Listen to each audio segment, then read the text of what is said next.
Hello and welcome back to the Great Lakes Cup Series. Here we are at Kentucky Motor Speedway, this time in the next gen car as we're going to do 125 laps around Kentucky.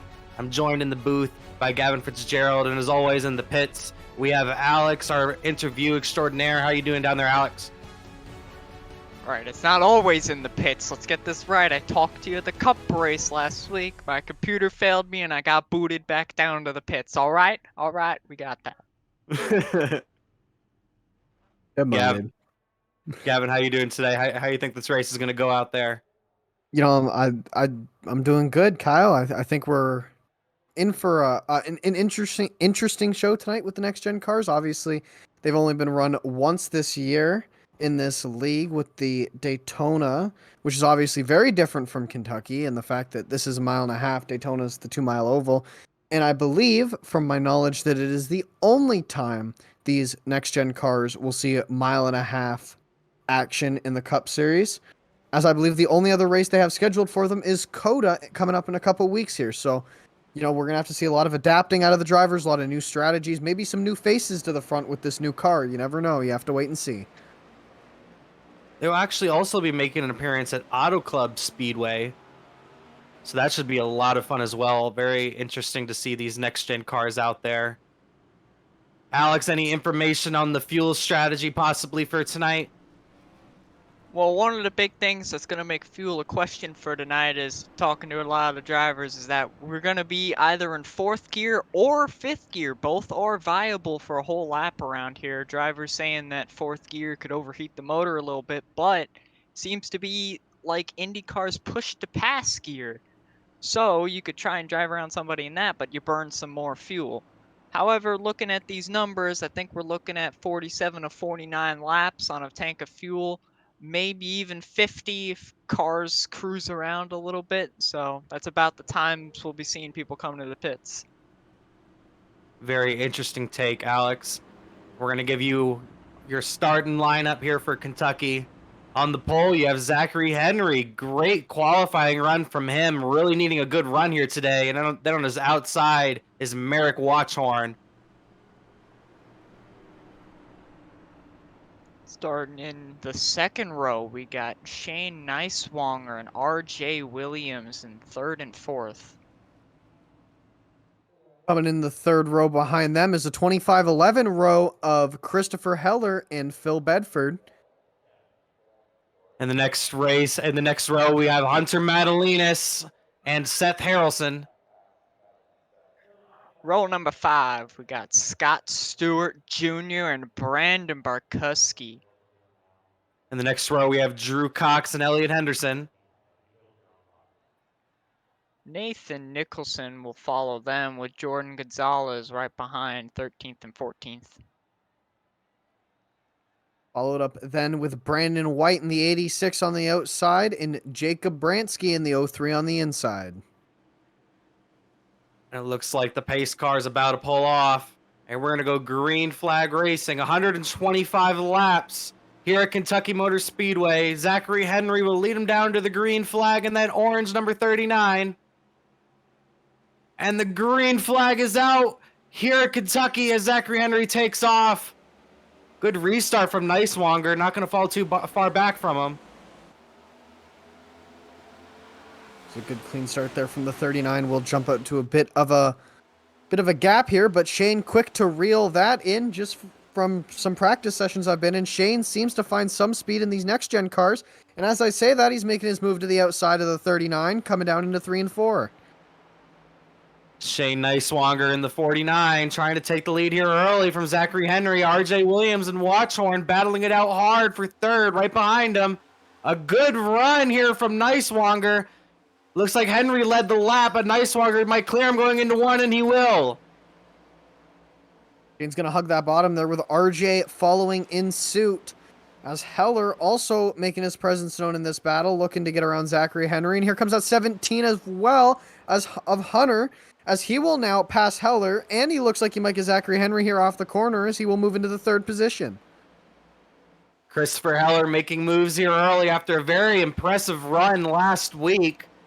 Looking to get himself here in the top 3 as he's going to come through the middle of the number 39 and the 17. As 3 wide here, as Hunter seems to have gotten a little loose there, gathers the car back up. And here comes Merrick, who I thought was going to take it 4 wide, but will instead push Hunter down the back stretch. As RJ and Shane seem to be pulling away from everyone. Yeah, RJ Williams and Shane Nicewanger are checking out from these guys. Heller, Watchhorn, Madalinas, Henry, all these guys are going at it hard for the 3rd spot. As it is absolute madness here. I just saw further back in the pack there, it seemed that Nathan Nicholson got out of shape. He's down on the apron. Out of the way as Merrick, I believe, has moved into 4th or 3rd position, sorry. Watchhorn finally gets that 3rd spot, and he's looking to check out on these guys. Christopher Heller right there behind him. Can't quite get clear of Madalinas. As he will clear down to the inside as everyone seems to have calmed down the smallest little bit here. But not for long, I don't imagine. Scott Stewart trying to make some moves. He's trying to get past Madalinas and Heller. He's right behind these guys as Madalinas and Heller continue to battle for that 4th spot. As Hunter will clear him coming down this time in the corner, and I wonder if Hunter just tries to set sail onto the back of Merrick now. I know Heller, and I believe that is Scott Stewart, will not let him go easily as Brandon Barkuski also enters that battle there between Heller and Scott.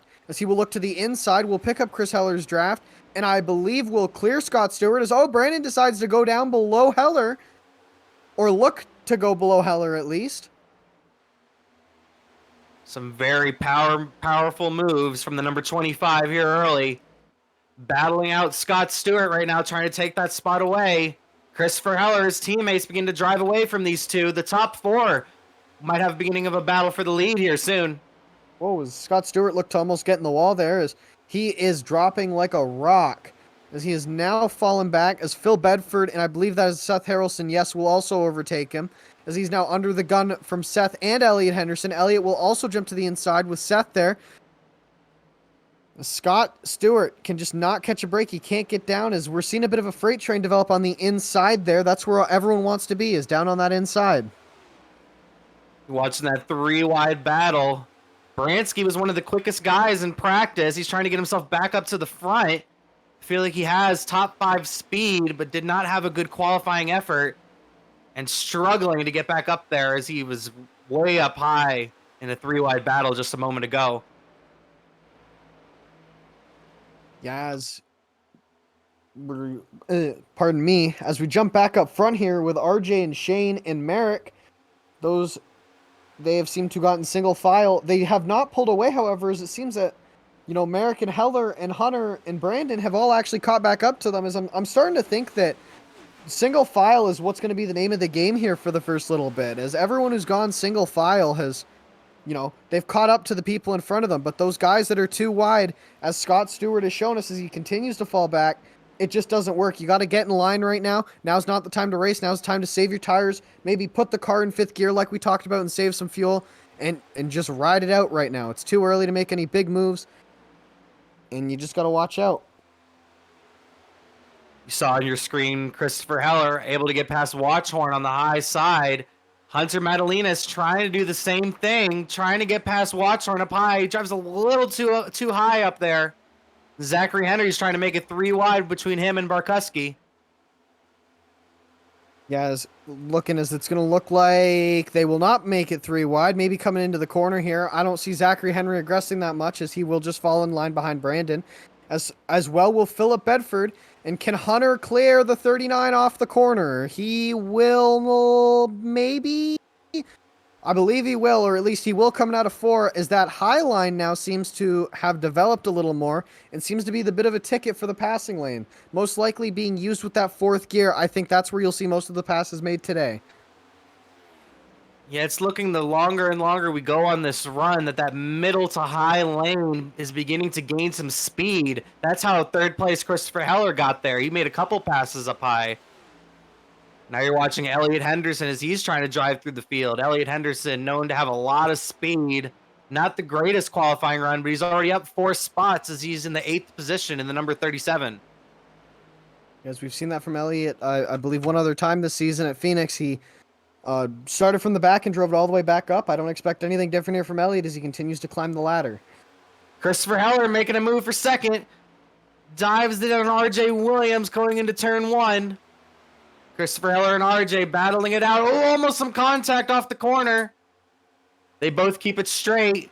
Here comes Barkuski. Barkuski and Watchhorn battling it out right behind him.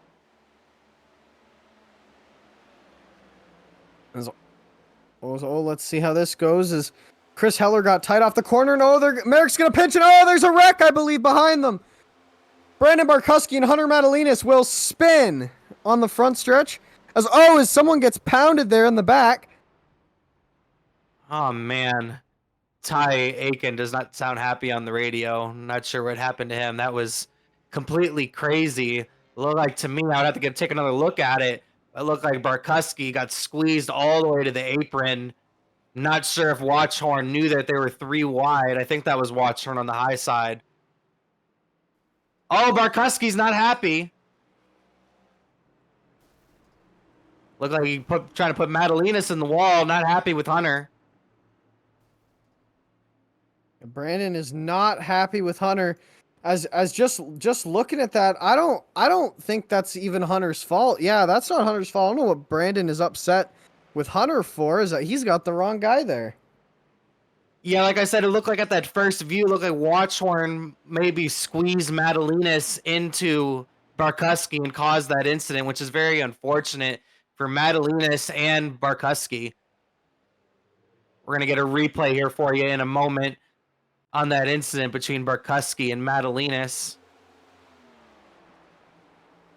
There's a lot of cars caught up in that wreck, actually. Is a lot more than just Brandon and Hunter. Eric Kepf is in it. I believe it was a Josh Cottle in it as well.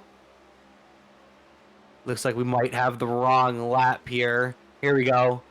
I don't even need to see it a little earlier than that, but from what it looked like right there, it looked like Madalinas and Barkuski had gotten together, and someone came flying through the accident right there at the very end. Here we go. We're going to get a good look at it here. You see Brandon Barkuski on the inside trying to get underneath Watchhorn right here. Hunter Madalinas in the 17 Monster Machine in the middle.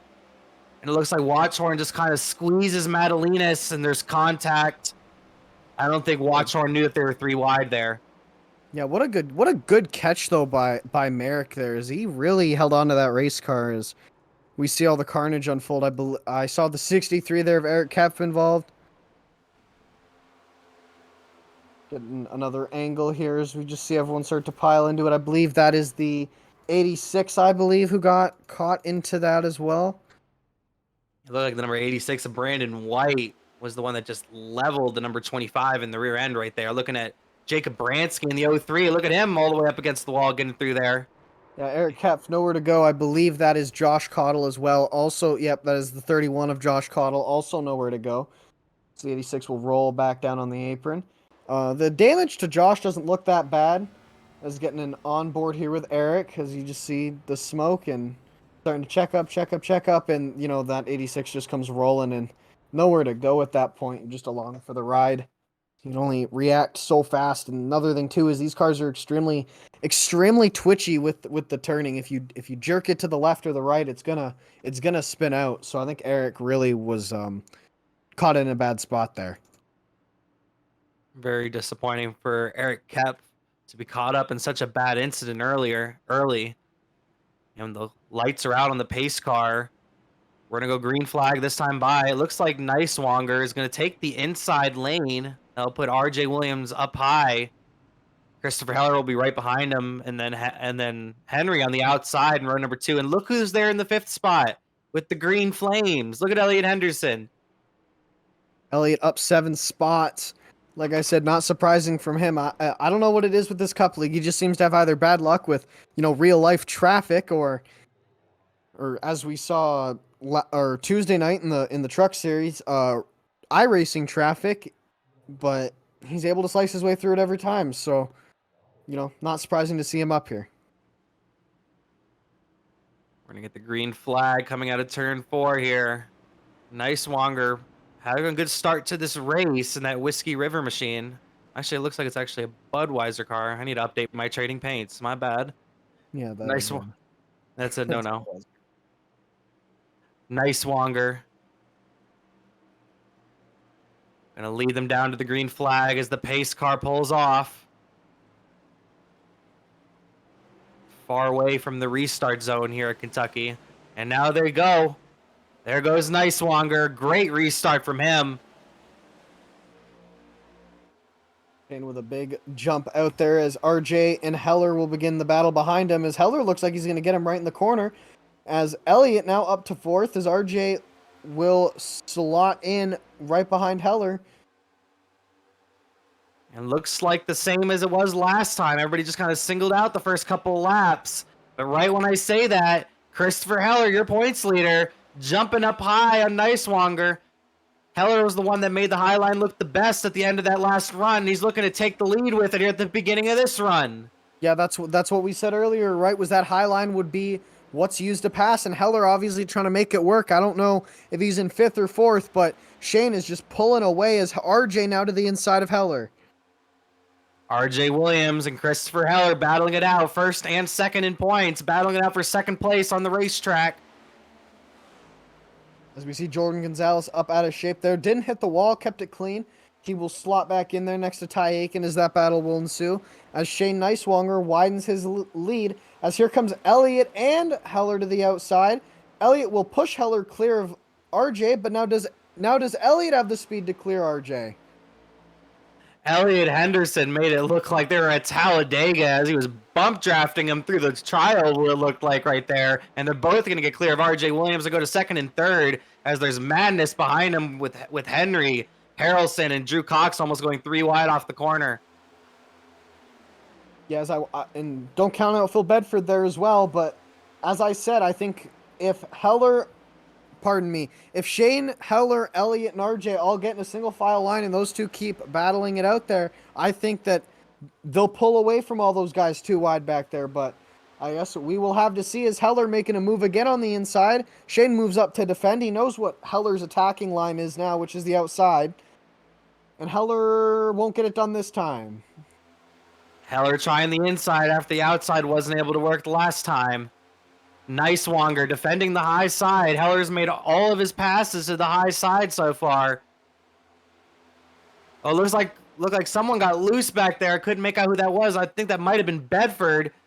Slid off the apron there. Good job by everybody keeping it straight. Oh, right when I say that. Oh, the commentator cursed. I'm sorry. I'm sorry, Ty. Ty Aiken, what a catch, though. Ty Aiken is not happy on the radio at all. Not sure who that was that got into his bumper there. Couldn't make it out. A great save from the number 71 machine. He keeps it straight. And there's a battle at the front. Heller and Nicewonger going at it again. Heller diving low into 3 and 4. Nicewonger really squeezes him this time. And Elliott Henderson's going to maybe make it 3 wide off the corner. Nope, it looks like he's going to follow Nicewonger right on through. It looks like Elliott's going to push Shane, and Shane and Elliott will clear Heller. And here comes RJ Williams also coming out to attack Heller on that top line. Will not work as well for him as Elliott now is moved up to 2nd right behind Shane. I did not know you can do tandem drafting here at Kentucky. That is impressive. You saw the way they took off when Elliott pushed him through the tri-oval right there. Took off a couple of car lengths. Heller's already back to the 5th spot. Just good work there between those two. Nicewonger and Henderson have a couple of car lengths gap to RJ Williams back there in 4th. It looked like Christopher Heller just took the 4th spot back from Zachary Henry, and Seth Harrelson and Drew Cox are creeping in on these guys as they're there as now as well. Guys, Drew and Seth have just been biding their time. And here they go. They're battling it out once again for the lead. The number 37, the number 49. It looks like Henderson might be able to clear Nicewonger coming through 1 and 2. He does. Elliott Henderson. Sorry to cut you off, but we did have an incident in the back of the pack there between, I believe it was Ty and Scott Stewart, as both those cars got turned around. We keep it green. as they did not affect the leaders and it was off track. Niswanger and Elliot Henderson look like the class of the field right now. Henderson leading his first laps right now. RJ Williams and Heller battling out for the third spot. Shane looking a little bit aggressive to his inside here. Probably gonna make his move now, or he's just gonna push Elliott clear of all those guys behind him as they continue to battle. Oh, Harrelson almost got in the door of Henry right there in 3 and 4. They keep it straight, and they're 3 wide now right behind him. Nick Martin in that 42. Coming off a great run last week. Trying to get himself another top 10 here. Oh, It's a little loose. Gets Cox on the door. Doors him up the track. Drew holds on to it. He didn't lose that many positions, and as I say that, he gets passed by 4 people, but it looked like at first he wasn't going to lose that many positions, as he's going to come right back on the inside, trying to make those positions back right away. As that was going on, you have RJ Williams taking over the second spot from Niswanger. RJ Williams having a lot of speed. As we saw Drew Cox just getting to a bit of a door banger there with Jacob Bransky. As I'm beginning to wonder if Shane's, used up his tires a little bit here, but he's fallen back pretty quick, but he still doesn't seem to be that off pace. As I say that, he gets tight in the corner, and here comes Chris Heller to his outside. Also could be very possible he could be saving his tires for later in this run. Never really got out to a big gap and wasn't really battling anybody too severely. And if he was on the high side. And as I say that, he looks like he's just struggling there on the inside as it's so hard to come off the corner when someone's to your outside. And Heller is able to complete the pass. And here comes Nick Martin. How about Nick Martin making this charge he has these last couple of laps?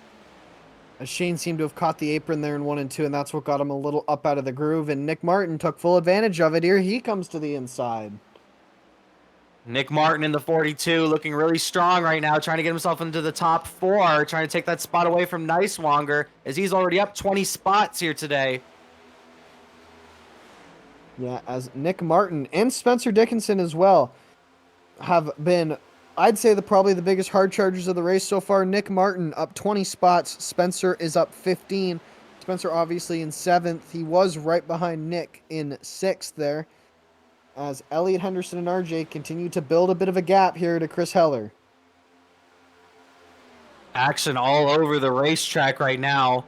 The most calm place right now is the lead of the pack, and that's Elliot Henderson, RJ Williams, and now Christopher Heller trying to catch up to them. And some battling still going on in the back of this pack with Bransky and Watchhorn. There's contact. Harrelson. Almost an accident right there between Harrelson and Jacob Hayes. Amazing that there was not an accident right there. Both of them just got sideways as they got into each other. As here comes Merrick recovering from that incident with Brandon and Hunter earlier. He has began to move back up. He's currently up to 9th position. The back of this pack is just really exciting right now. A lot of aggressive battling back here. Watchhorn trying to get himself back up to the front. Jacob Bransky, I know he has a lot of speed. Did not have a good qualifying run. Bill Bedford as well. He's had a lot of speed today as well. Sorry to cut you off, Kyle. Battle for the lead. RJ Williams just passed Elliott on the front stretch on the inside, as Elliott looks to have a bit of a run here coming off the corner, as Nick Martin has now closed that gap. Don't count him out yet. Nick Martin is looking stronger and stronger as this run goes on, as he's beginning to catch up to the top 2. RJ Williams has taken the lead for the first time today. As here comes Nick with a run to the bottom. Elliott will block it, and he's going to have a bit of a run here on RJ. Elliott, as he has done most of this race, seems to just continue to push that car in front of him. Why battle when Nick Martin's right there ready to pounce? As we see Nick close that gap again. Nick's right there looking for his opportunity to make a move. I feel like your best opportunity to make a move is either on the high side in the corners, or if you get a good enough run off the corner, maybe jump to the apron in the trioval right there and try to pass somebody. Yeah, that's how we saw RJ make that move to the front there. He got a good run off the corner and just drove it down the apron and passed Elliott that way. And I'd argue that's the best way because then you get to go into the corner how you want. You don't have to worry about getting squirrely or tight off the corner. There's now a battle for third. Nick Martin got a little squirrely going into third and going into three. Heller poked his nose to the inside, thought better of it. Nick Martin getting a great run off the corner because of that, though. And he's going to try to get to Elliot Henderson's high side going into one. As here he comes to the outside. He will not clear him. He'll have a better run than Elliott off the corner, though, as he'll look to go low with that run. Sadly, not enough momentum, though, to keep him going, as he will actually stall out and fall back there. Heller sees the opportunity and will pounce on it. He'll look to the outside, and Nick doesn't have the speed, though. Christopher Heller probably waiting a couple more laps to start making those passes. He's been really strong on the high side. The end of that last run, that's where it really kicked in. I know these are the same tires, but that heat in the tires must be really kicking up for the 11. As we now have a battle for second, Elliot Henderson slides up, coming out of 2, and Nick Martin's going to jump to his inside, try to clear him going into 3. Does he have it in him? No, Nick seems to have hit the apron there. Will lose some momentum, and Elliott will clear him on the outside. And if I'm RJ right now, I'm looking in my mirror, and I am loving what I am seeing. And as I say that, Elliott's going to get a huge run up to him. As Nick still on the inside, making his presence known.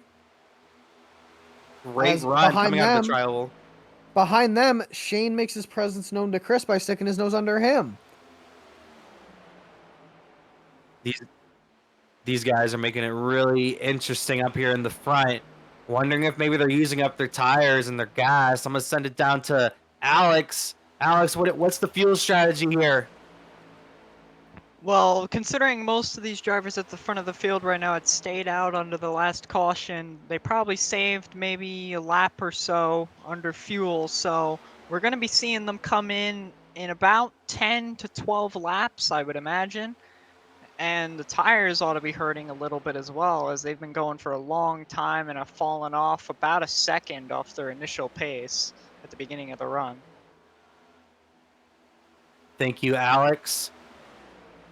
I'm very interested to see the green flag stops. That's what I would love to see how these guys handle pit road. Right when I say that, there's almost a wreck for the lead. The commentator curse. I'm sorry. It is a real thing here on Split Second Broadcasting. The commentator curse. Elliot Henderson and RJ Williams get together. Elliot Henderson not happy on the radio at all. That was a big accident. I would love to get a replay on that.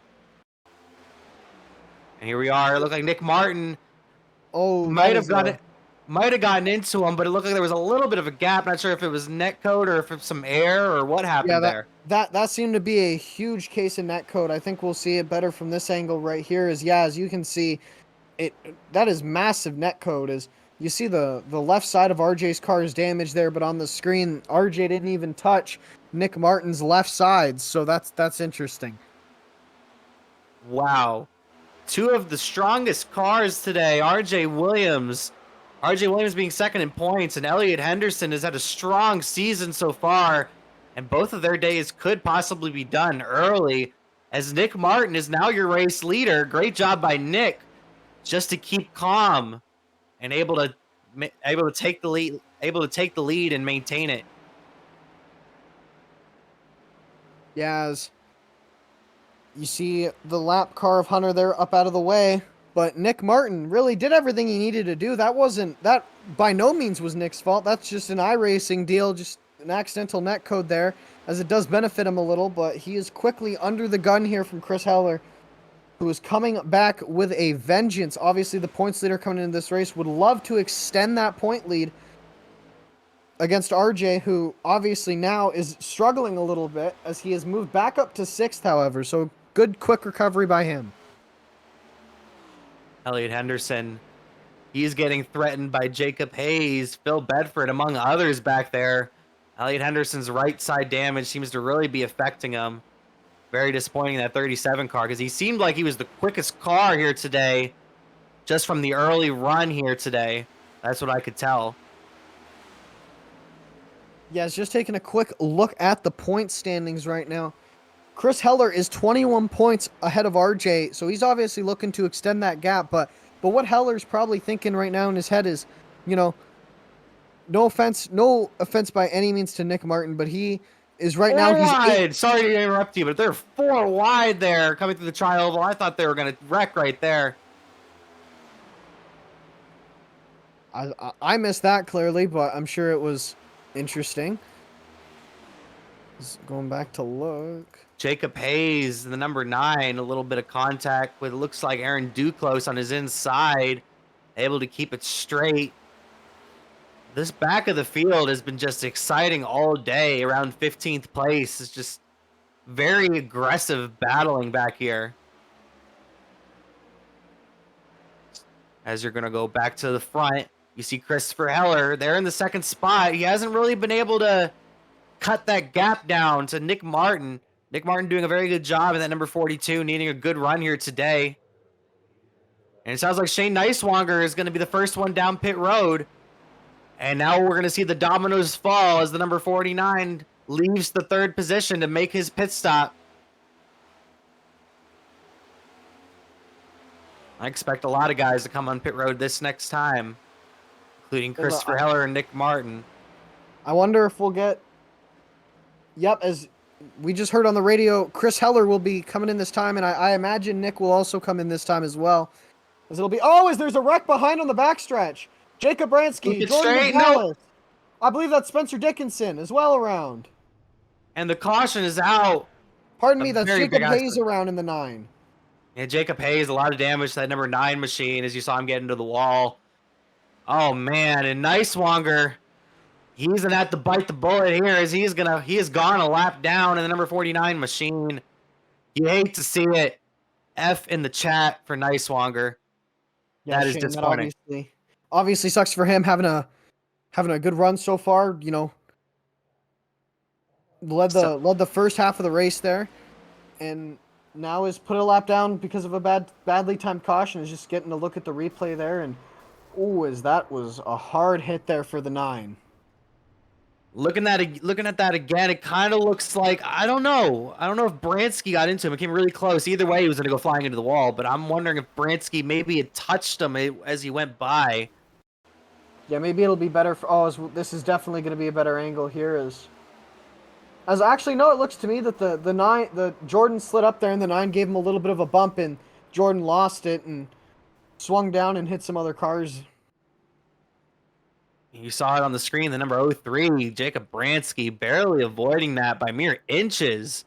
Great job by him to keep his car in the race. As these guys are making their first stops of the day.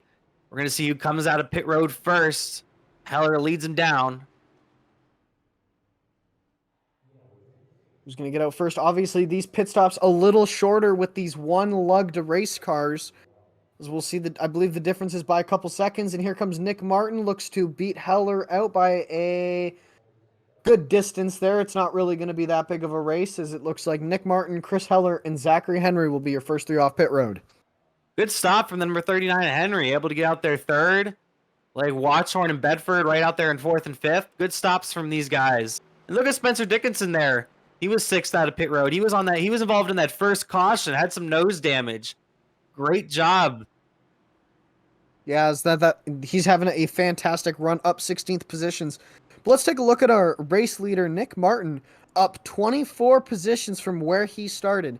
He started this race in last place. Now he's up to 1st and leading.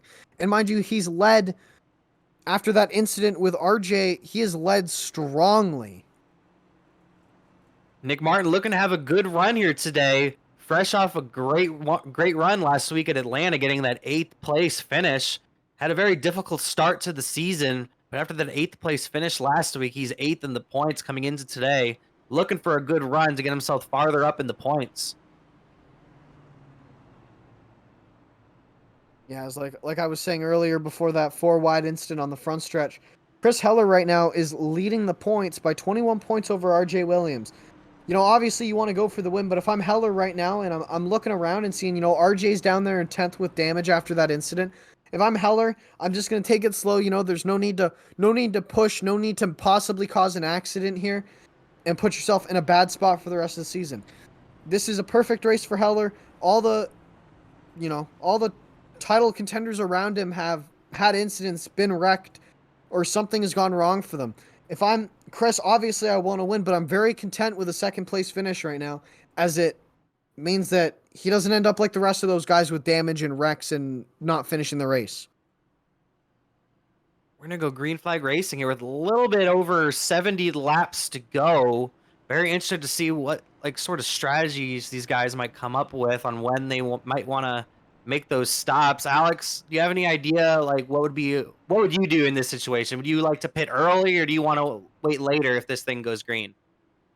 Well, this track doesn't seem to have a whole lot of fall off typically, and what we saw there with Niswanger is he came in what I felt was actually a lap earlier than I expected the field to come in, and it bit him because a caution came out. So I would be expecting these drivers to try and run to the very end of that fuel run before they come down pit road. And what is that fuel run again, Alex? Well, if it goes green, it should be around 47 to 49 laps. Expected around lap 48 of that. However, if they're saving a bit of fuel further back in the pack, they'll be about lap 50, or 50 laps in, which would bring them to about lap 100 after this. With the tire fall off, do you see something like maybe just going as far as you can on a fuel run and just doing a gas and go as a possible way to go? I don't believe a gas and go would work. However, 2 tires may be something these drivers might want to test the waters with, as only 1 second isn't really too big of a deal, especially after almost 50 laps on a set of tires. Thank you, Alex. Seems like we're about to go green here as the lights are out on the pace car. Pace car is about to come into turns 3 and 4. Looks like Nick Martin has decided on the inside lane here, forcing Christopher Heller, your points leader, to the outside. Zachary Henry in 3rd, Merrick Watchhorn in 4th, and Phil Bedford gotten himself up to the 5th position in the number 20 as the pace car is about to pull off, and Nick Martin's going to lead them down to the green flag here in Kentucky. You know, if I'm Nick, I'm wondering what to do on this restart here. Do you go right away, or do you wait a little? Do you play some games, or no? He will go as, oh, Chris seems to have really gotten a jump on Nick there. I wonder if that's going to be a black flag, guys. Yeah, very interesting there. It looked like Heller went before Nick Martin went and then backed off. Not sure if he'll get a penalty for that or not, because he, like I said, he did back off, and he's going to end up losing a spot to Henry because of it. I would be very interested to see if he gets a black flag. From what I saw there, it looked like he was, or pardon me, Nick was around him by the time they got to the green flag. So I'm wondering, I don't think he'll get a penalty, but RJ Williams, you never know. My bad to interrupt you. RJ Williams in the wall hard. Heavy contact. It looked like with Matt Daniels. Man, you hate to see it. Second in the points, and RJ Williams, a lot of damage to that car. He already had a good amount of damage, but now that car is completely destroyed. We stay green. Yeah, that windshield deep Ford has struggled a fair bit today, apparently. As maybe we could get a replay on that incident, but until then, as we get it up right now, as you just see in the back of your screen, there is, Matt Daniels just, that might have been a spotter incident there, maybe cleared him when he wasn't, but that just looks just unfortunate for RJ. Yeah, very unfortunate for RJ, him and Matt Daniels getting together. Oh, and Spencer Dickinson and Bransky, they wreck on the backstretch. Oh, man. I saw it in the corner of my eye, and they just got together. And the caution's out, and Niswanger is very happy on the radio. This is exactly what he needed to get himself back into this race.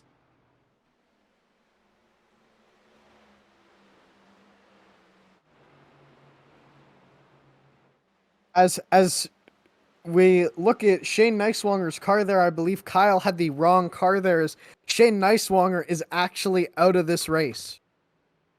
Yeah, I overheard him on the radio. I thought he was cheering for excellence. It was definitely some sarcasm out of him. Wasn't watching Niswanger, as he did get the wave around last time by. So if he wasn't involved in that accident, that definitely would have benefited him. But unfortunately, Niswanger's day will be done in the number 49 machine. That's a premature ending to him. Obviously, had a strong run out the gate. But, someone who's probably happy about this caution, RJ Williams. Now he gets to come down and get that damage fixed.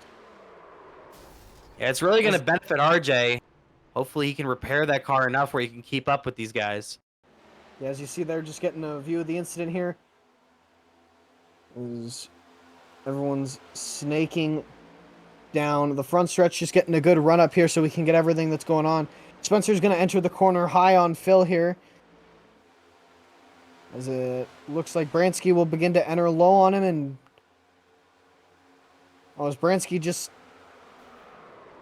this might sound a little harsh, Bransky just forgot where Spencer was there. Probably thought he was clear. Like I said earlier, probably got cleared by the spotter, but he was not, and that results in another incident. Yeah, it looked like Bransky might have just hooked him in the quarter panel there by accident. Might have not known if he was clear. Maybe some miscommunication with the spotter. Very disappointed to see that accident at this time in the race. But honestly, it's going to really make it really interesting when it comes to strategy, I'm thinking. Because now they're going to make it, they're not going to make it on fuel, but now they're just that much closer. And cautions breed cautions. We've seen it here in the Great Lakes series before, in the Cup series and in the trucks. Cautions breed cautions. First half of the race is very clean. The second half of the race is full of cautions. Yeah, it's been like that for a while here. We saw it Tuesday, obviously, at Homestead. I was in that race, and we also saw how it benefited some people, such as myself, who went from 30th to 4th. But that's besides the point. Is, like I said earlier, maybe it will benefit some of these guys like RJ and all those guys in the back now. Maybe you have a little bit more room to work with fuel strategy. As we see here, maybe it'll help guys like, say, Drew Cox now. Well, Drew Cox will gain a spot over Shane Neiswanger, as Shane has disconnected. So for guys in, looking for points, looking for that championship hunt and stuff like that, this is what you want to see. You want to see these incidents. You want to be able to just finish races above guys. Even if you're 10 laps down, you're still passing cars that DNF or whatnot.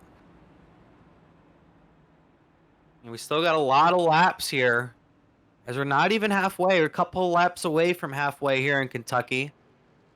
A little over 65 laps to go. Kentucky Motor Speedway.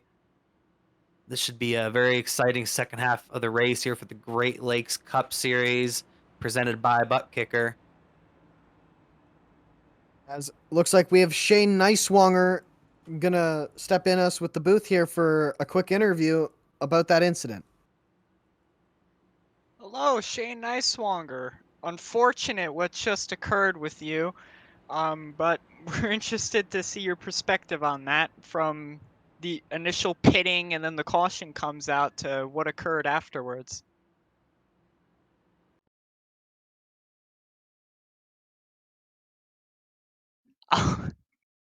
Apologies on that. He says he's on his phone, so it's possible his microphone may not be working properly. It's the Can technical you hear me issues now? that we have. Ah, Shane, There we hello. are. Hey, how's it going?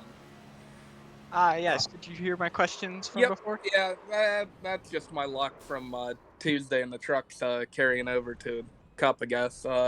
Finally felt like I had a car that could compete. I sort of burnt my tires off in that first run, so I thought maybe if I pit a lap early, I might jump out ahead of them and I would still be on the same tires, or I'd be right there with them. And then that caution came out. I start in the back, and I couldn't see the wreck until it was too late. Yeah, some very unfortunate things to happen with you, and it's a shame to have early leader be taken out like that. But do you think that you could have lasted the extra couple laps there Are you talking about before the yellow? before the yellow? Yeah. I mean, I don't know what those guys had left, but I could have made it one more lap. They were all gonna pit when that yellow came out. So it was literally one more lap and I would have been fine. But if I went any further, I was going to run out of gas. We all needed to come down. All right. Well, glad to have that information from you, Shane. Nice to talk to you. We're coming to the restart. All right. Have a good race, guys. Thank you for talking to me. I appreciate Shane Neiswanger talking to us up here in the booth, as we're about to get the restart going. Pace car's about to pull off. Nick Martin has decided on the inside. Christopher Heller to his outside. And they come into the Geico restart zone, and a great restart from Martin, Heller, and Henry, as these three are way far away from everybody else. That's a fantastic restart there from the 42.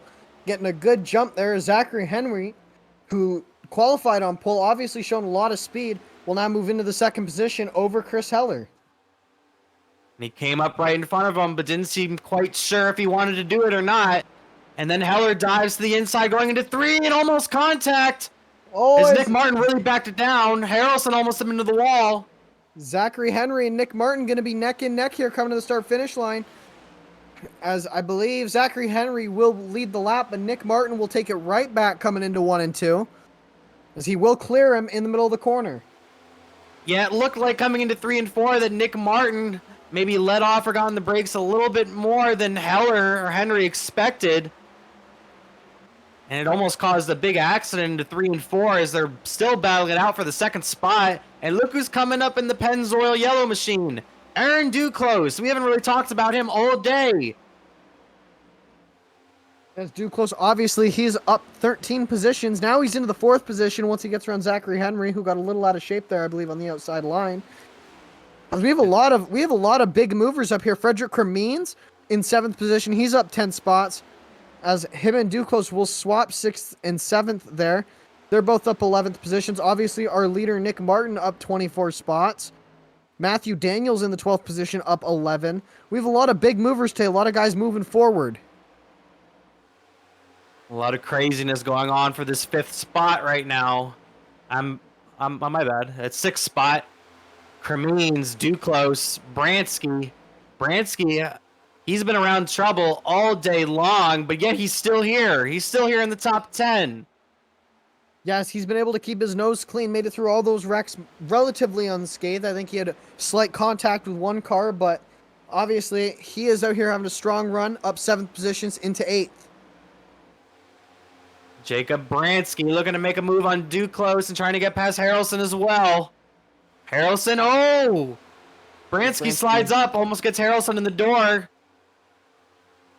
He got really tight there, as there's Scott Stewart as well. He had a bit of an incident earlier with Ty Aiken in the 71, as he has now recovered a little and is continuing to move back forward. The 37 and the 21 trying to get themselves back into the race. You're watching it on your screen. Elliott Henderson and RJ Williams, that bright green and that red car. They have faced their troubles today. They have 2 of the fastest cars here today, trying to get themselves back up to the front. Your current top 2, Nick Martin and Christopher Heller, have checked out. Yes, like I said earlier, those 2 teammates, they know that they got to go forward. As Phil Bedford also behind them, they know they just got to get, they probably assume all the wrecking's done. They just got to go forward now. They got to focus their eyes forward, get in that draft, push away from those guys like Phil and Zachary back there, and hope for the best, and that's all you can really do. Zachary Henry, you saw it on your screen, dove into turn 1, taking the 3rd spot away from Phil Bedford. Well, Merrick Watchhorn's going to follow him right through and take over the 4th spot in the number 54. Yes.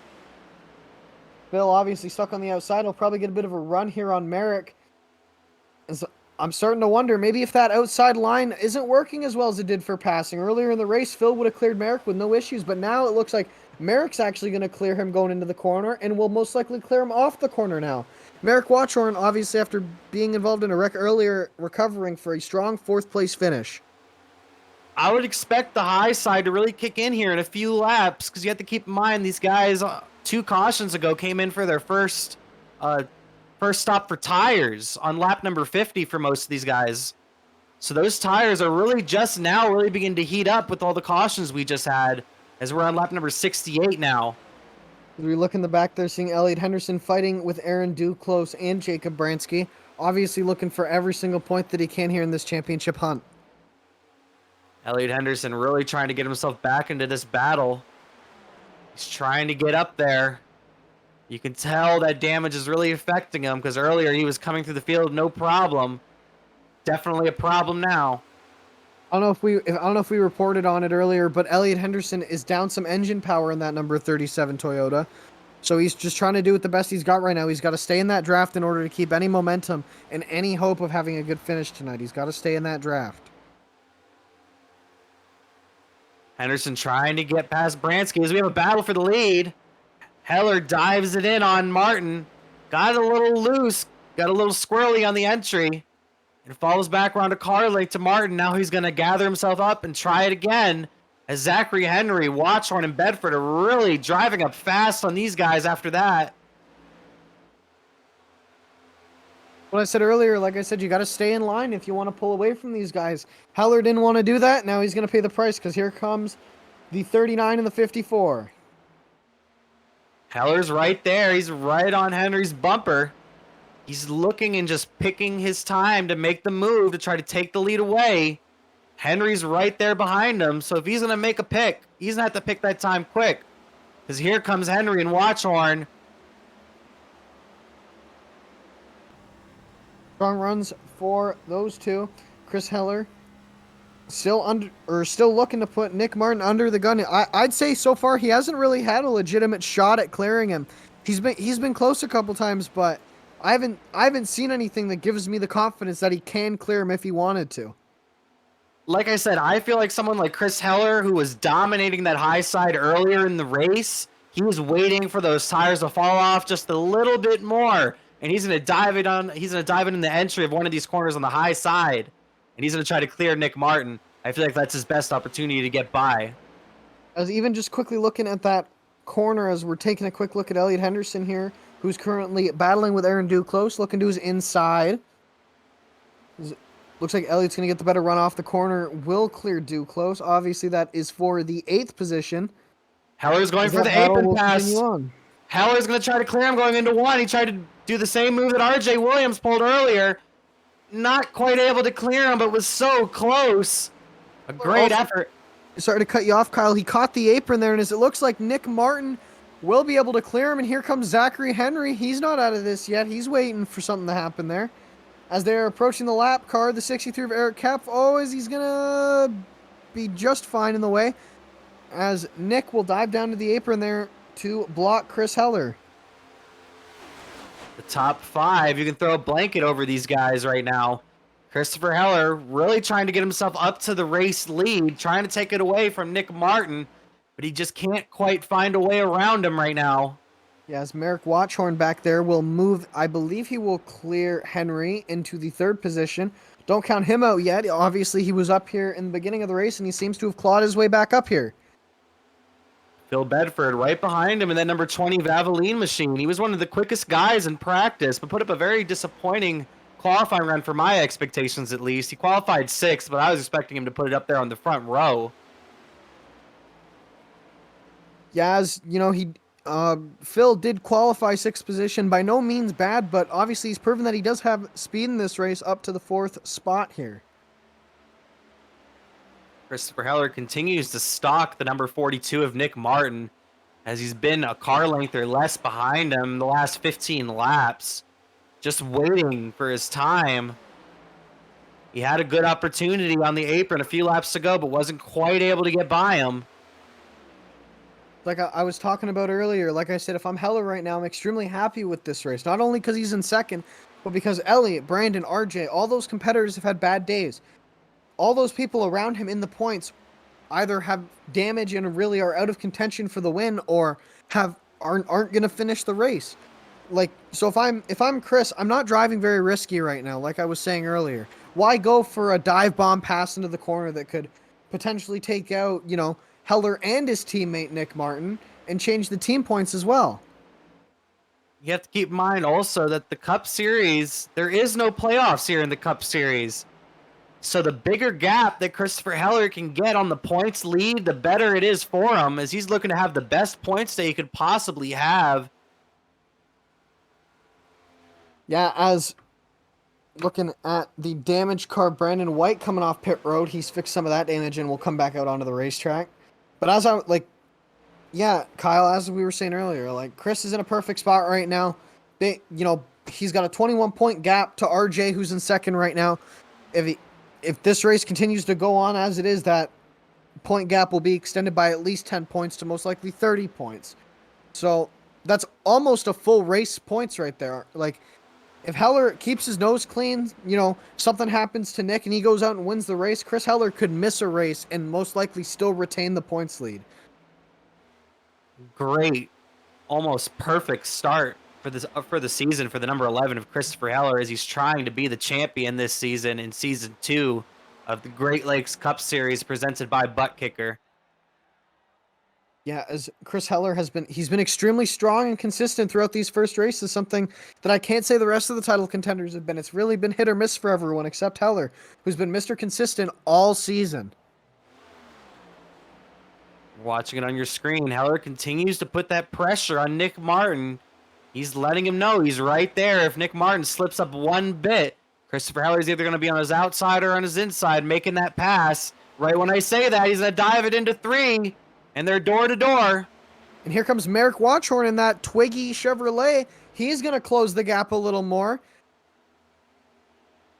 Not able to complete the pass. Once again, Heller is right behind Martin. But Merrick Watchhorn's now in the 3rd spot instead of Henry. Let's see what he can do.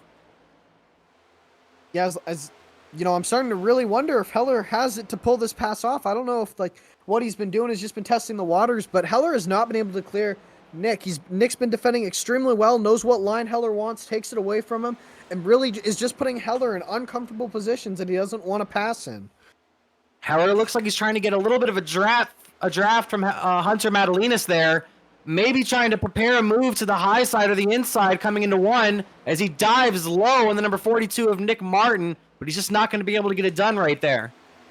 Yeah, as we've seen earlier too, I bet, you know, part of me thinks Chris Heller wants to see Merrick Watchhorn catch up to him. As I'm saying that, Merrick does catch up to them. You know, I'm starting to wonder if the draft matters, as we just saw there. Crossover.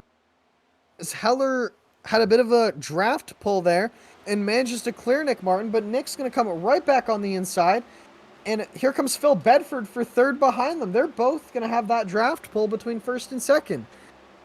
A great crossover move from Nick Martin, keeping himself in the battle as Heller cleared him going into 3 and 4 with a little help from Watchhorn and maybe even a little bit of side draft from the number 42 of Nick Martin. Great move from him, and Nick Martin almost spins it going into 3. Great save from the 42. He keeps it straight. Heller's going to put a big gap now between himself and Watchhorn and Bedford, as he has almost a half a second lead now on these guys. And Nick Martin's just going to file in right behind, it looks like Cremines.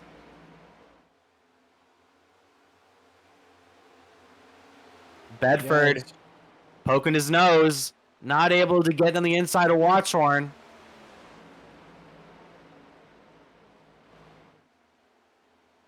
Yeah, as you know, I'm starting to think, you know, Phil's got to start to think, like, he has to know. You have to line up. You have to line up with Merrick to catch Chris. We saw it earlier with Elliott pushing, I believe I believe Elliott pushed Heller to the lead. Like, I think Phil's got to realize at some point, hey, we're just side drafting each other and sucking each other back. Why don't we get in the line and go catch Heller? As Phil and Merrick are both guys that need wins right now. They need a big points day. Yeah, Phil Bedford and Merrick Watchhorn have showed off their speed here early in the season, but they have not showed off their finishes, as they have not really been able to put together a whole race, unfortunately, so far. But today is hopefully the day for these guys, as they're running 2nd and 3rd, right behind Christopher Heller, trying to get back up there to him. Yeah, Zachary Henry, don't count him out as well, sitting back there. And Zachary Henry, another driver needing a good run here today, started on pole, a very impressive qualifying run. Me personally, I was very surprised by the lap he put down. Yeah, he's been back in that qualifying effort up. Obviously, he has been having a very strong race. As just a quick update on the 42 car back there, he's dropped down to 6th as he seems to be struggling quite a bit here. Definitely disappointing for Nick Martin. Have to wonder if maybe he flat spotted his tires, because he got really sideways. You saw a lot of smoke come from that 42 when he got sideways. So I'm wondering if his tires are hurting right now. Yeah, I believe they are, obviously, and, you know, probably change the heat cycle up in them a bit too, which is also something you don't want to see in these tires. All right, we're about to approach lap 90 here soon. So we're going to be coming up to that last set of pit stops, I'm thinking. Alex, when are you really expecting these guys to start coming down? Well, they last went green around lap 51, 52, so we're only about 35 laps into this run, so you still got another 10 to 12 laps as Phil Bedford tries to go inside of Christopher Heller, so we'll not see it for a little while. If you're watching the tire fall off right now, like we were talking about earlier with the no tires or 2 tires or 4 tires, do you see the 2 tires or no tires even possible as they're battling for the lead right now? I could possibly see it happening as they're still about a second off this far into the run. Taking right sides could possibly work if it stays green. You have enough of a gap that they might not be able to catch you, but at the same time, the track's getting tighter and tighter as the rubber gets laid down, which could mean that 2 tires will start to suffer once you get into the run. Very valid point, Alex. Thanks for your input. As we were discussing, there was a quick battle for the lead as Bedford tried to get past Heller, wasn't quite able to, and Bedford and Watchorn battled up for the second spot. And your first guy came down pit road, Nick Martin in the number 42, came down pit road, so it's going to be very interesting to see where he pops out against these guys. Well, right about now, he will be able to make it on fuel to the end of the race. So this could be an interesting strategy call, and be wondering to see if this will work out for him. I'd love to see Nick Martin get a great finish, maybe even get the victory today. Would love to see it. He's had a very difficult start to the season, but had a very great run last week at Atlanta and looking to back it up with even a possibly better run here at Kentucky today, as he was the first one to make it down pit road.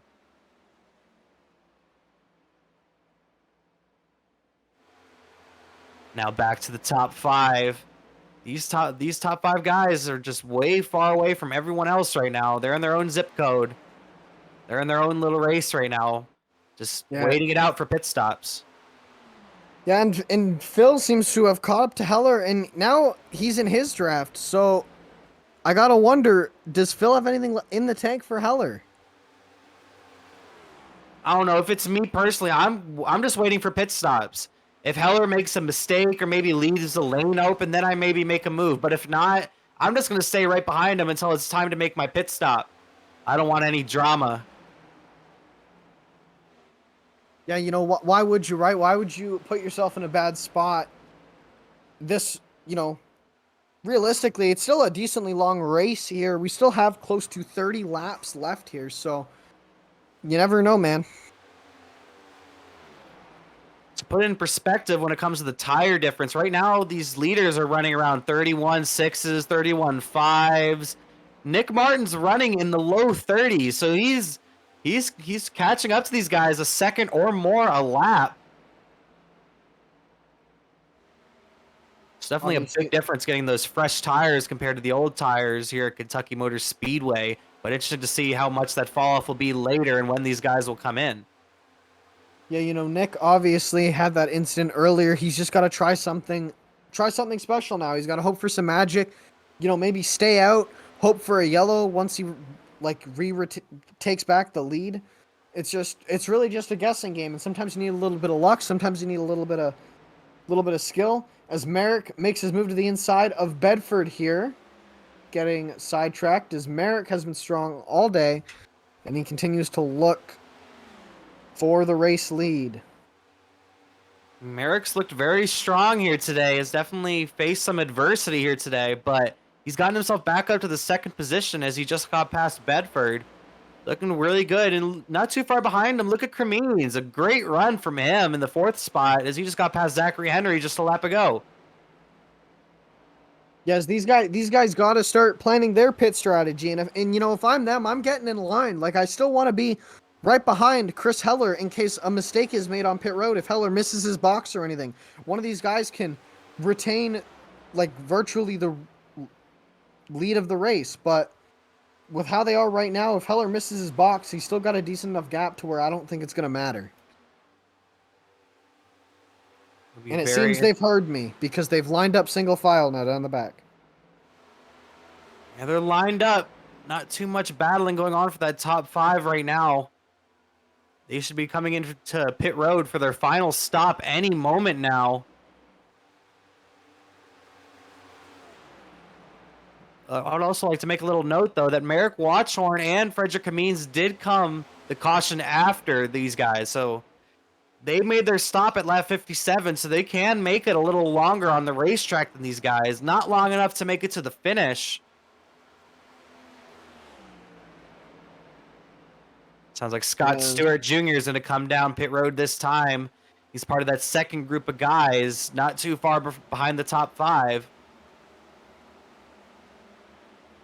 Yes, Merrick seems to be catching Chris Heller here, and maybe Alex will have some insight on this, but never mind. As Heller just comes on over the radio, and he is going to come down this time. Let's see if Merrick and all them will follow suit. Judging by Merrick moving up a lane, he will not follow them.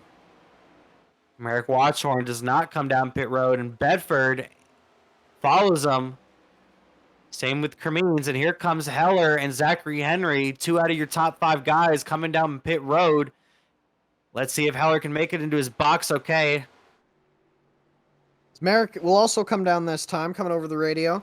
And I imagine now is when everyone's going to come. I don't imagine anyone really staying out. I don't think they can fuel-wise. Maybe over to Alex on that one.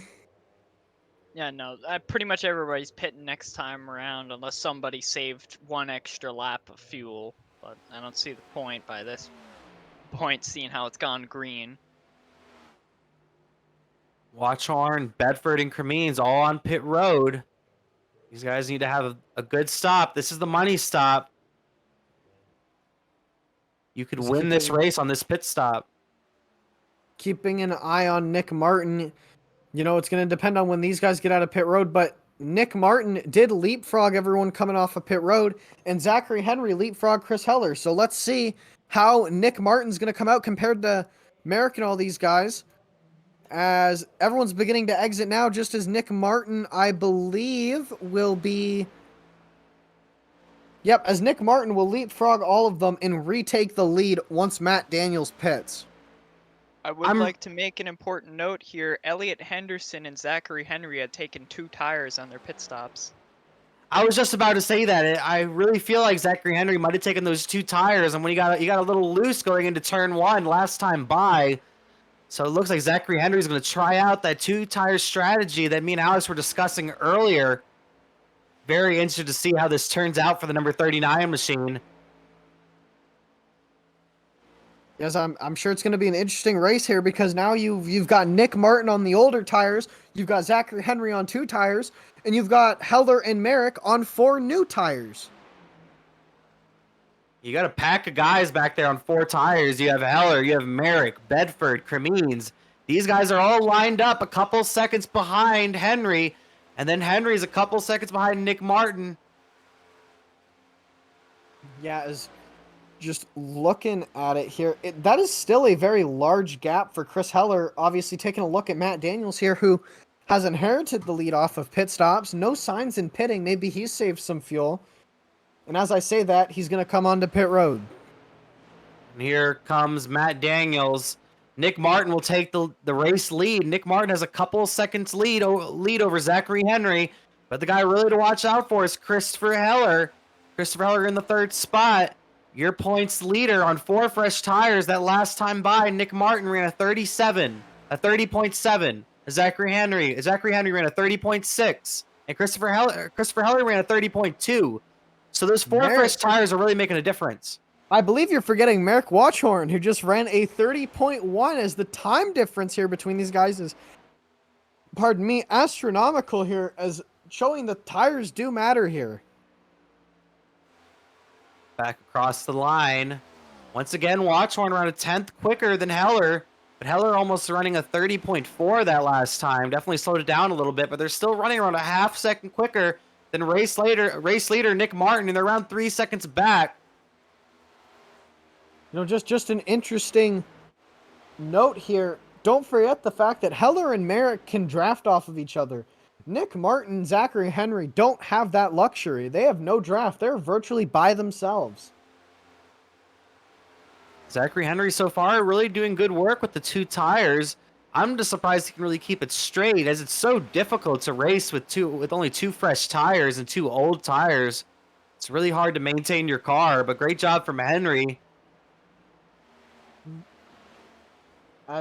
Zachary Henry, as you can see there, has been caught up on by Heller and Merrick, and I don't believe that he'll have much of a fight to put up.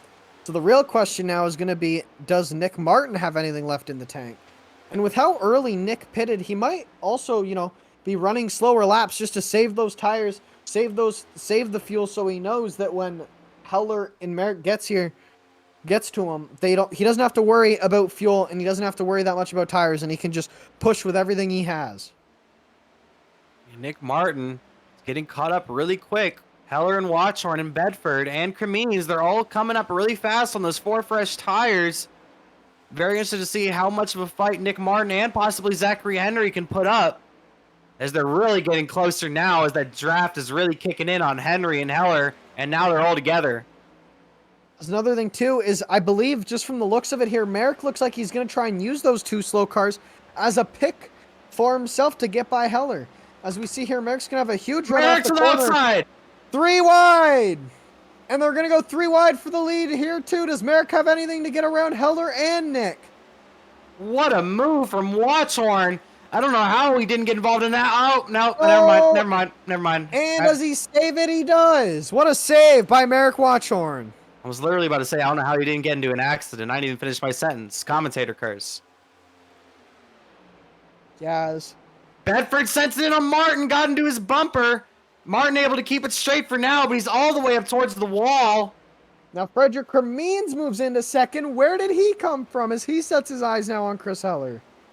Bedford was really trying to keep up with Heller, as Nick Martin on the older tires was holding him up for a moment there and really wanted to get him out of the way so he can get to Heller.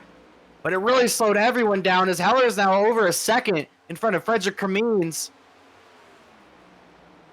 Yeah, maybe, Frederick Cremines, he really came out of nowhere to move into second. So who knows? Maybe he's got something that we don't know about for Heller here left in the tank. I see you in the chat. Elliot Henderson, unfortunately, he's had a lot of speed, but he's suffering with some engine damage right now after an earlier incident with RJ Williams. Very disappointing for Elliot. He led a good amount of laps and possibly had the strongest car here today, but he's running in the 9th spot right now. Watching the race lead. Well, actually, you're watching second place Frederick Cremines right now, trying to cut down that gap on Christopher Heller. But Bedford's right behind him, and Watchorn and Zachary Henry not too far back as well. It was extremely interesting turn of events here, as I didn't pick Frederick Cremines to be anywhere near this battle, but here he is. He wasn't second. Now he's dropped back to third. I believe he might fall back down to fourth here, but still incredible run from him. As now it's Phil Bedford who will get his chance to have a shot at Chris Heller. And out of these guys up here in the front, I feel Phil Bedford is the one with the most speed, who has the best opportunity to get to Heller. Heller has been kind of the class of the field ever since RJ and Elliott went out. Very interested to see if Bedford can maybe cut down this gap, as he is around a 1.5 seconds back of Christopher Heller right now. Yeah, interesting race so far here, coming within. We're approaching 10 to go here, as Heller is just going to build that lead even more, and Merrick and Phil don't look like they're going to get in a line anytime soon. Christopher Heller right behind Bransky. Bransky's looks like he's not going to quite move out of the way as quick as Heller might like, as they're neck and neck coming down the backstretch. Possibly could slow Heller down a little bit here in the number 03. But Heller will clear him going into turns 3 and 4. If I'm Heller, like I said, smooth sailing right now. Don't worry yourself too much with lap cars. Bransky's been around the league a while. Everyone knows him. Everyone knows what he's going to do. And Phil Bedford is still trying to catch Chris Heller to no avail. But now they might have something going for them here with this lap car, as they're going to have the draft of Jacob Bransky now to possibly give them a little bit of extra pull to get to Chris Heller. Also, they're coming up pretty quick on RJ Williams and Matt Daniels as well. Interested to see if maybe they'll have an input in this finish in the number 5 and the number 21. As you know, it ain't over till it's over, right? You never know what's gonna happen to the last lap. As this race has shown us, anything can happen. So who knows? Maybe Phil will have something. Maybe Heller gets really stuck behind these lap cars. It just all depends here. Coming to 9 laps to go this time by. Christopher Heller leads the field. Phil Bedford is cutting that lead down around a 10th a lap. That last time, he was almost 3/10 quicker than Christopher Heller. Bedford's really driving up quick, and he has Bransky in front of him, so he's only going to get quicker. As if Merrick wants any shot of a win, he's got to stay in line here with Phil, but it doesn't look like that's going to happen here. These guys need to stay in line. That's their best opportunity to get to Heller. They're catching him. They're catching him very fast. I'm going to check the times at the line this time. Heller with the 31.2. And once again, Bedford a little bit more than 3/10 quicker that time by. Yeah, is who knows? I don't know. This is shaping up to be interesting here, especially with Heller. You know, Heller is catching RJ. I'm taking a quick look here. You know, RJ has damage. You never know what's going to happen. So he still has to get around RJ, and if my iRacing wants to work, Matt Daniels. But Matt Daniels of no concern, really, as he is on fresher tires and all of them. He should be pulling away from them. As once again, coming to the line, a 30, as Heller actually was the faster car that time. Probably with the extra help of RJ Williams' draft. It looked like last time that Bedford got slowed down by Bransky a little bit on the backstretch unintentionally. Just wasn't able to quite get by him as quick as he would like. And Bedford is going to continue that charge, it looks like. That time by, once again, 3/10 quicker than Heller, as he's just chomping at that lead lap after lap of that number 20 Valvoline machine. Bill has the bow and arrow out, and he's chasing Heller. Another thing, too, is, you know, I think they're at the gap now where, you know, Phil gets a good corner here. He's going to have Heller's draft to pull up to him with, and with that, he's going to bring Merrick with him as well. So who even knows? Coming to 5 to go this time. We'll take another quick look at the lap times. The 31.2 from Heller and a 31.2 from Phil. So they were pretty even that time around. I would like to also make a note. These tires have kind of evened out a little bit, because look at Zachary Henry. He's in 5th. He's still with these guys. He's not out of this race in that number 39. He's been hanging back there. Yeah, Zachary Henry having a strong showing, but as it stands right now, he's behind RJ, or well, he's about to get clear RJ, but you know, I don't see him being a threat to win this race as it is right now. I really think that if you're not in the top 3 and you're not like directly connected onto that draft, I don't think you have a shot at it. 31.3 from Phil this time and a 31.3 from Heller. Bedford's really been pushing that car hard the last few laps. His lap times have come down a little bit, and Christopher Heller has brought his lap times up a little bit. Christopher Heller possibly was saving something as we're approaching 3 laps to go here in Kentucky. Yeah, I'd imagine that Heller was saving his tires up front there, but you never know. Merrick Watchhorn not too far behind these guys. These guys are once again really similar on times. Once again, all of them in the 31.3s. This time Heller a little bit quicker than Bedford. Bedford's just outside that draft. He only needs to get maybe less than a car length, and he's going to snag the 11's draft and draft right up to him. As 3 to go, coming to 2 to go, it's going to come down right to the line. 2 laps to go. Bedford once again picked it up that time. Almost a 10th quicker than Heller, as he had a 31.2 and Heller had a 31.3. Bedford's right there. He's around a car length back. He's trying to snag that draft. He's right there. Coming to the white flag this time by. Does Phil have anything left for leader Chris Heller here? It's going to come down to a last lap shootout here between the two teammates. And I think, you know, Heller might have this provided any catastrophic mistake here. But I think Heller's pretty clear. Bedford's right there. He's inching closer and closer through the turn. He's around a car length back coming off of 2. He's coming into turn 3, hoping that Heller maybe slips up a little bit and he can get to his bumper, maybe get to his outside. No luck for him as Chris Heller will come off of turn 4 and win the Kentucky 125 and extend his points lead on RJ Williams. Yeah, great race from Heller. Fantastic performance, getting as many points as you possibly can with the victory. But you got to feel for Bedford, was really pushing hard to get his first Cup Series win here tonight. And it seemed like he had a little bit more speed than Heller there at the end, but just didn't have enough laps. Yeah, Phil just seemed to have ran out of time there, unfortunately, which, you know, it happens. You just got to wonder maybe if Phil came down a lap sooner or something like that. But I guess we'll never know, as Heller drove a phenomenal race and will extend his points lead. Heller getting his second victory of the season as he won earlier on at IRP. Now he gets it done here at Kentucky. Great job from Heller in the number 11 machine. And he's going to burn the house down here in Kentucky Motor Speedway. As he gets in the grass. Man, we didn't just do anything with the grass all day. They work hard on that, Chris.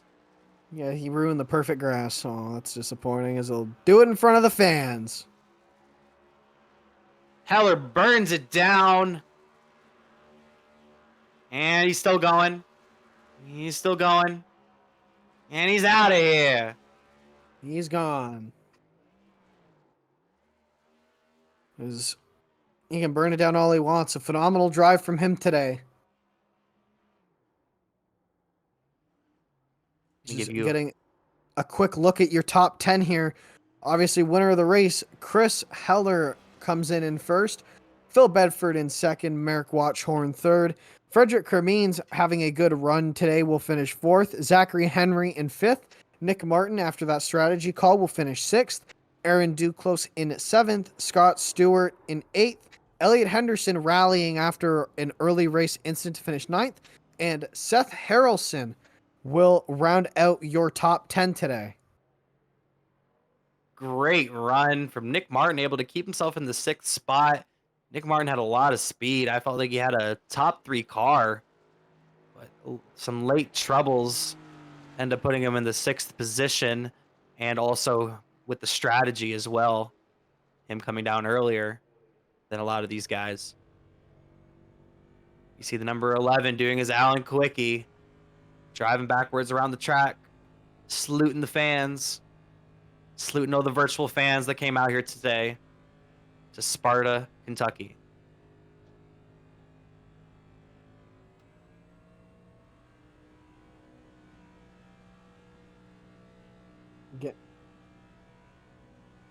He's getting ready for some interviews. I believe Merrick Watchhorn up first in third. Hello, Merrick Watchhorn, third place finisher for tonight. You couldn't get up with the top 2 at the very end of the race, but you looked strong all day. How was it? Yeah, it was impossible to pass there. It was impossible to do just about anything. The race was really tough. I mean, you had to stay out of trouble and keep the car clean and try to do your best of, running clean amongst others. So, I mean, it's a tough race overall. Yeah, you mentioned it's difficult to pass. Now, one of the things I brought up early in the race was possibly using fourth gear. Was that even a question for the race tonight? I mean, most of us are staying in fourth gear. Not a lot of us are in the fifth gear because fifth gear just was either too slow or it made you push too much in one and going into two. So I mean, it's just one of those deals that you're kind of just. I stayed in fourth and never got out of fourth. I was just full throttle and trying to set the car up properly to get around the corners and get around people. All right. Well, now, of course, there was the battle between you and Christopher Heller following the green flag pit stop on that final run. And while you're trying to get around the early pitter and the 2 tires, contact was made and you get loose and save it. What was that like? Oh, when on lap 108, when Nick was getting passed by Heller and I, and then, Nick being dumb as per usual, just blocking and being a brick in front of everybody when he's on 10, 15 lap older tires. I was completely sideways. I thought that was in my race, so, one of those things. Appreciate you giving the lap number, make it easy for the cameraman here, but I strong words from Merrick coming to Nick Martin on that one. He pulled a very interesting strategy, and do you think if that didn't happen, you had something for Heller there? I mean, after Nick basically ruined my car and I couldn't make the turns anymore, I just I literally just had to do save, save, save. I didn't think I was gonna get back up to third, so that was kind of nice to know after about 10 laps on older tires. 10 lap older tires are much slower than like Heller and Phil and myself who were on the freshest tires out there. But Heller had a really dominant car. I don't see a single scratch on him. I was involved with my teammate and Brandon like around lap 26. So I was more or less trying to baby the car for the rest of the race because that left front damage really hurt my car's entry point when I was trying to get around the corners and whatnot. So I had to take a little bit higher line and get off the throttle more. And you would think that the aero wouldn't be significant here, but it really was. It felt like a Kansas race where you're just a lot of the time just full throttle. So I mean, it was a tough fight, out there trying to, show the guys that we can get up front and try to get a win for Spectrum Racing. Well, you definitely tried to show it tonight. You got anybody you thank for a good, solid finish tonight? Yeah, I want to thank my sponsors, Twiggy, Watchpoint Innovations Group Incorporated, the Capture the Occasion, really good friend of mine. I put his logo on my car, Futuristic Studios, and I picked up 2 new ones that are really kind of cool. I think it's called Blue Ridge Auto Zone or where the hell it is, and MS. Really cool guys, and just really good, really cool guys to talk to and hang out with on Discord. So want to thank it out to them, my family and friends, and of course, y'all for showing us off on the broadcast, and you know, just a good all round fun time out here. All right, Merrick. Appreciate talking to you and giving us some good insight on the race. Yeah, I guess. All right, let's drag in second place, Phil Bedford. Phil, good second place finish. Strong push at the end to try and get around Christopher Heller. Just wasn't enough right at the end, but how was your race? Yeah, it was fun. I didn't get to practice, so I was actually surprised I did this good. So I'm glad I finished second. And there was no getting around Chris. Even if I got to him, you can't. It's almost impossible to pass on this track. These and the other 8 cars are just, I don't know, too fixed, if you know what I mean.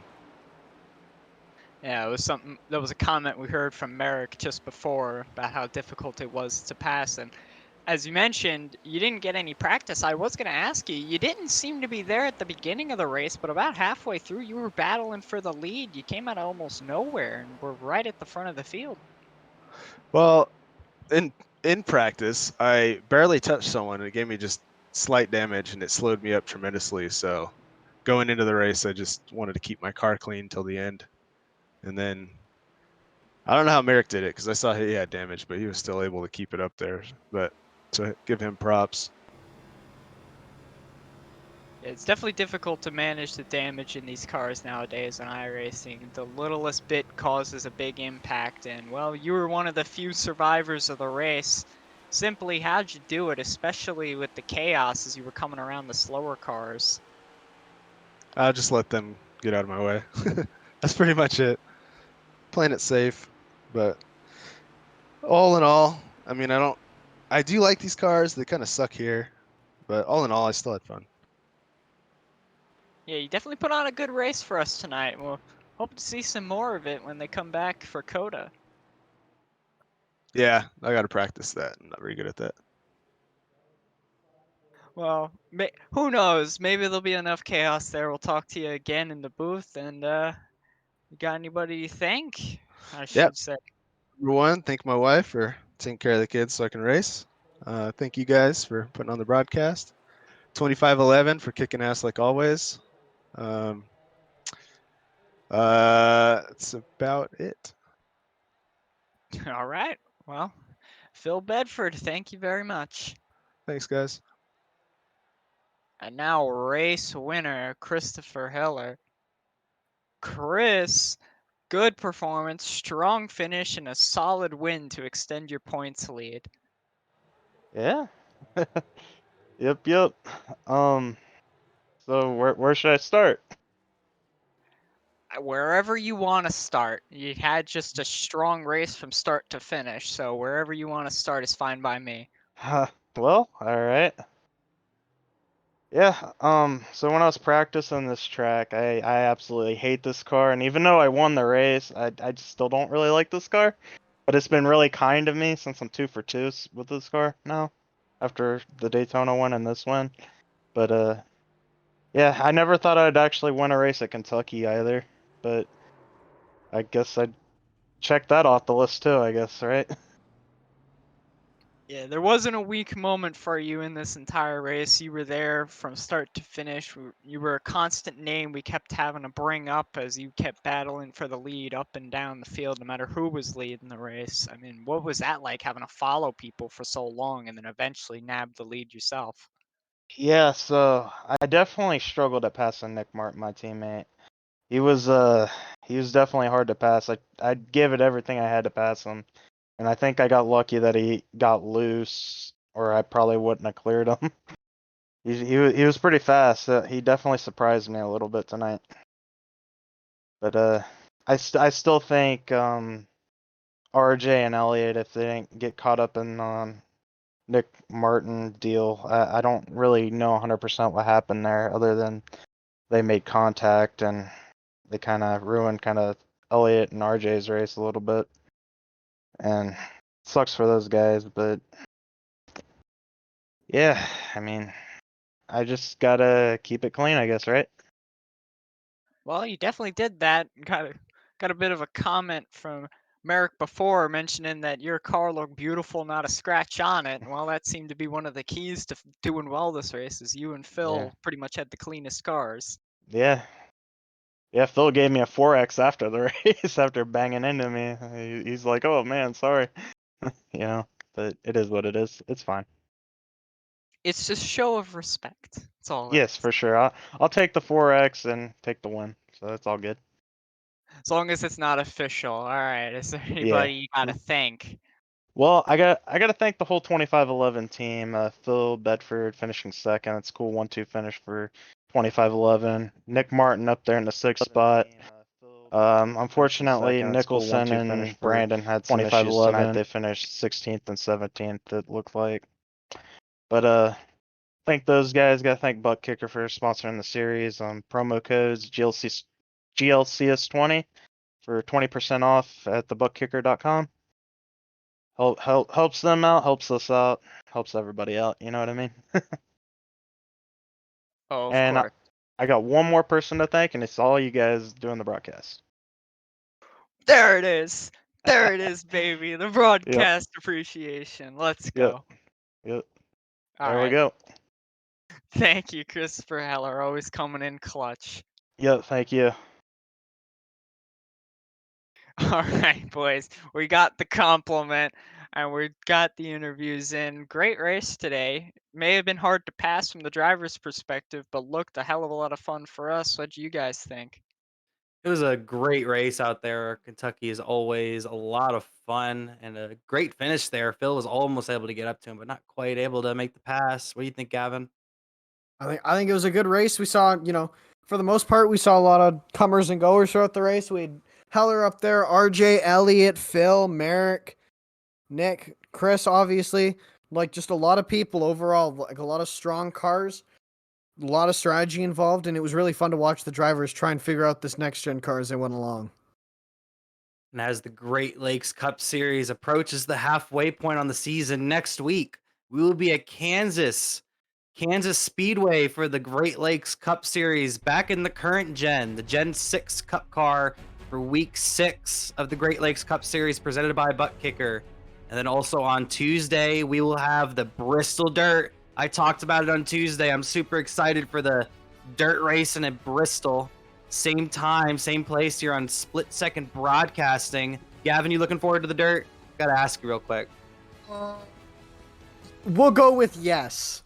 Yes. Yes. Yes. I'm interested to see how it'll play out. You know, from the little officials I did on dirt, I had success. So I don't know. Hoping for a good run. I think it'll be an interesting race to say the least. A lot of grip finding, we'll call it, since you're gonna have to move up and down with the dirt. But we'll see Tuesday. Should be a lot of fun. And Don't we're gonna, worry. I'm hyped. I love myself some dirt, so let's get it done. yeah, I'm excited for the dirt personally. That's going to be a big show, and y'all should definitely tune in Tuesday for the Bristol Dirt, but then also come out next Thursday for Kansas Speedway. Same time, same place, like I said before. We will see you then, or we'll see you Tuesday for the trucks. Good night, and thanks for tuning in.